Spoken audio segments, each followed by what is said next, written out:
Welcome back to the Simple and Smart SEO Show podcast. I'm your host, Crystal Waddell, and this is Follow Through Fridays, although, yes, it is Sunday. First of all, I got to talk about the breaking news that's happening right now. It's Sunday, January 19th, when I'm recording this episode, and I went to log into my TikTok last night, and I got this blank screen. This is what the blank screen said for me living in North Carolina. It said, "Sorry, TikTok isn't available right now." That was in big, bold text. And then it had paragraph text underneath that said, "A law banning TikTok has been enacted in the US. Unfortunately, that means you can't use TikTok for now. We are fortunate that President Trump has indicated that he will work with us on a solution to reinstate TikTok once he takes office. Please stay tuned." So my question for you, especially if you live outside of the US, will you let me know what the sentiment is surrounding this? You can email me at hello@simpleandsmartseo.com. I'm curious, does this impact your opinion of us in terms of free speech? And if you think it's going to last forever or if you think it's temporary. So yeah, hello@simpleandsmartseo.com. Tell me where you're from and what you're thinking. And if you have built your business on TikTok, I would love to hear from you. Like, what does it feel like right now? Did you decide to start diversifying once you heard the ban could happen? Did you really think it was going to happen? Honestly, I didn't really think it was actually going to happen. I don't know why I didn't think it was possible. I just thought, oh, they're just saying that. They're never going to ban TikTok. And then last night, I can't log in. Here's the other thing that was weird about it too, though. I could have swore that people were saying that the ban on TikTok wouldn't mean that TikTok would necessarily go away. I thought, according to some of the videos that I watched, that we would still be able to access TikTok. We just wouldn't get further updates. So I logged in expecting to still see regular TikTok videos, just knowing that over time, the quality might go down or something like that. I didn't expect it to just go away overnight. From an SEO and business perspective, it's just another kind of nasty reminder of how we cannot build our businesses on someone else's land. And unfortunately, unless you own your own brick and mortar and just control the universe, there is a real chance that your business can be taken from you in some way. And the only way that we can minimize our risk is by distributing that risk over a variety of platforms. That way, if one gets shut down, it's not the entire system. It's just one piece of the system. If you only have SEO as your plan, that's not a good strategy either. It's got to be a diverse strategy that includes as many different online channels and offline channels as you can manage. I have subscribed to one philosophy since about 2020. And that is the only thing that doesn't change about our businesses is us. And that doesn't mean that we can't change things in our business, but we are the one constant. And so every social media marketer is going to come for me right now. But as a business owner, my number one goal is to show up as the same business on every platform. That way, if someone's searching for collage and wood on Instagram, and then they jump over to Facebook, they find collage and wood and they immediately know that they're in the right place. I'm not concerned with necessarily creating engaging content. I'm not concerned with any sort of likes, follows, all of that type of stuff. I have a lot of lurking customers. They want to check stuff out. And so what I want to do is I just want to reassure them, build that trust, build that authority, show my expertise, and show my consistency more than anything across all of the platforms. And honestly, I think that's the strategy that's going to give my business and other businesses the best chance of being successful in the long term. We shall see what happens next, right? Okay, so today on Follow Through Fridays, I'm still experimenting with the format of this show. And I thought, you know what? There's been so much going on. When I post on LinkedIn and I talk about either my failures or the threats of a lawsuit against me, my visibility goes way up. So in case you didn't know, controversy sells, your failures sell, and really just any drama involving your business is going to get people's attention. So for what that's worth to your comfort level of sharing the negative things that happen in your business, sharing my losses has definitely given me a boost in visibility. So I just wanted to share that with you. I definitely wanted to recap that amazing episode from Sarah Jensen and Shay. They did an amazing job and they were the first guest hosts of the Simple and Smart SEO Show podcast. They'll be back this week with part 2. 4 takeaways that I had from Sarah and Shay's episode. I needed to evaluate my AI use, invest in human creativity, focus on authenticity, and plan for 2025. So I just want to share a little bit about how I'm already doing that or how I plan to do that. this year. I've shared a little bit with you about how I use ChatGPT as a brainstorming partner, as a therapist, all sorts of different stuff. I've made ChatGPT my default search engine. This last week in the SEO squad, I created a new GPT that take the blog posts that we're creating and then develop a personalized strategy for their social media and also for repurposing that content across all of these different platforms, just like I was talking about to start off. So I already got some really great feedback from a few of our members who have tried it out and I've used it. And so, yeah, pretty cool.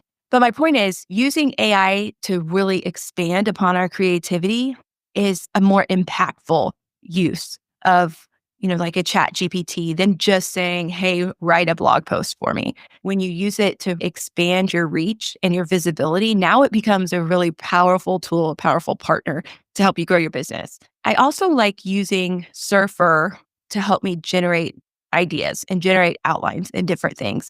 And like I share with the members of the squad, even if you use an LLM/AI tool to help you generate content, you want to go back through and just make sure that you're infusing your voice and your experiences into that content. I spent about 2 hours on a blog post the other day that actually had AI write for me. And the number one reason why I did this was because I have a hard time putting things in order. So I really appreciate the content outline that Surfer has and just making sure that everything's in order and makes sense. And then after that, I took each paragraph and I reworked it so that it reflected my tone of voice, that it was written for maximum information gain rate as suggested by Andy Holland. And it took a while, it took a while to go through there, but I felt really proud and confident that once that blog post is out in the world, that it's not going to be something generic, because it's got me infused all through it, just in a more organized fashion. Because if you can't tell, I have a bit of a squirrel brain. So that kind of leads us into number 3, focusing on authenticity. And this also kind of goes back to what I was telling you about LinkedIn. Like people seem to really enjoy these stories of failure I experience on a regular basis. And I had another one this week where one of my clients has a WordPress blog, and I experienced what is called on the internet the white screen of death. I went in to log into the admin console. I could see all of the posts, but when I went to edit the post, the screen just turned white. And it was crazy. So, I panicked. I went to ChatGPT. I searched online and I was like, okay, how am I going to fix this? That's how I found out about the white screen of death.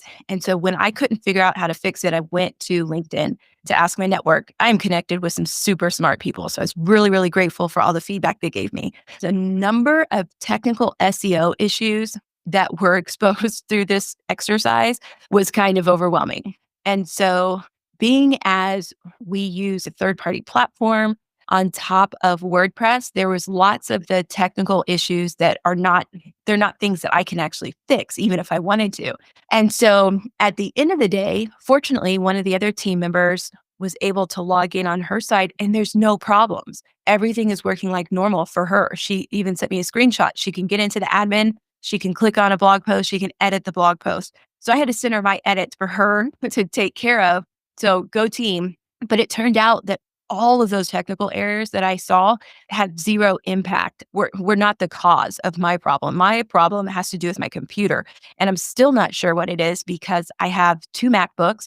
I've cleared my cache. I did a force refresh. What else did I do? I emailed the, help desk of the third party that manages our WordPress blog. No issues on their end. I updated my Mac because it was running some super old operating system and I don't even know. And so I updated that and, then I cleared my cache again, deleted all the cookies, all the stuff that you're supposed to do, right? And I still am not able to log in. So if anybody knows how to solve this problem, please let me know. But my point here is 2 parts. Sometimes we can get distracted by some of the really scary looking bright red problems like, oh my gosh, look at this error and this error and this error. And at the end of the day, those weren't the problems that I really needed to solve. Like, yeah, it would probably be good to take a look at that in the future. It was an interesting exercise, kind of in futility, but also in learning where it's like, look, some of the problems can be big and bad, but they can also be very simple. And depending on what you're using your technology for, it may not be worth fixing all of the red. when what you have is doing the job. There was a time where maybe I wouldn't have wanted to say, hey, I have this problem, because I wouldn't want somebody to know that I couldn't do it. And I think that's one of the areas where I've really grown as a person, where I can say, hey, look, I am not sure why this is happening. This is not working, but I'm going to do my best to figure it out. I'm working on it, instead of pretending like everything's okay. When you can communicate from the get go that, hey, there's an issue, I'm aware of it, I'm troubleshooting it, that's just so much better than if it had been an issue that would have impacted other people and they would have found out about it themselves instead of me as the blog manager letting them know. So, I felt like that was a win. Now, the last thing, and is planning for 2025. Again, this whole TikTok situation reminds us that our visibility strategies may need some adaptation. We can create super fast with chat and all of the other LLMs. I'm actually taking a little bit of pause to think about strategy and how you could generate, 100 pieces of content, right? But it's like, does that really have anything to do with my goal? Will this help me reach my goal? And I actually had to stop myself a couple of times and say, hey, while this may be a good idea, this actually doesn't align with a business objective. And so it's been kind of cool. Last week was also an interesting week from a personal perspective. So my son Asher was sick. He got super sick on Thursday. I'm talking every 15 minutes he was sick. The most thoughtful kid though, because like where I used to vomit in my bed, make my dad clean it up, he got up every time, went to the restroom. But every 15 minutes on Thursday night, we were exhausted on Friday. We're in the doctor's office for a couple hours on Friday.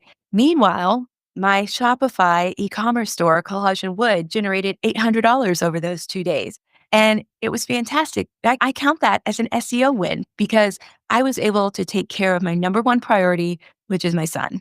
And, in the meantime, I had set up that GPT tool for my SEO squad members. And so they were getting to play around with that. And so I was getting messages from them about how they were using it. And it was just a great lesson in how sometimes you don't have to be constantly in go mode to be in grow mode. You know what I mean? And I have a personal motto that is remember the mission. And I have it on a sign downstairs in our living room. I have made t-shirts that I work out in, and that kind of keeps me grounded. It helps me focus on what's most important, which is supporting my son, supporting my family, and showing him how to advocate for himself when I'm not there to advocate for him. So yeah, it was a rough week, but still some great stuff, right? So here are some key takeaways from all my rambles today. Number one, I hope that you've gotten some more ideas about how you can use AI as a support tool for your creativity and your efficiency. I hope you've seen some examples about how you can focus on your authenticity so that you can differentiate your brand from everybody else you're competing with. And I also hope you have a plan for adapting your visibility strategies, especially in light of events around TikTok being removed from the app stores. It's a great time to plug Squad. If you're interested in becoming a member, we meet every Wednesday. Before you join, we do have a quick call just to make sure that it's a good fit for you. You can find that link in the show notes. So if you would like more Crystal or more resources related to some of these things that we talked about, please go to simpleandsmartseo.com. And yeah, we'd love to have you in the squad. I'm so thankful for you as a listener. And I can't wait to hear what your thoughts are on this whole TikTok ban. So email me at hello@simpleandsmartseo.com. And in the meantime, good luck and keep moving forward.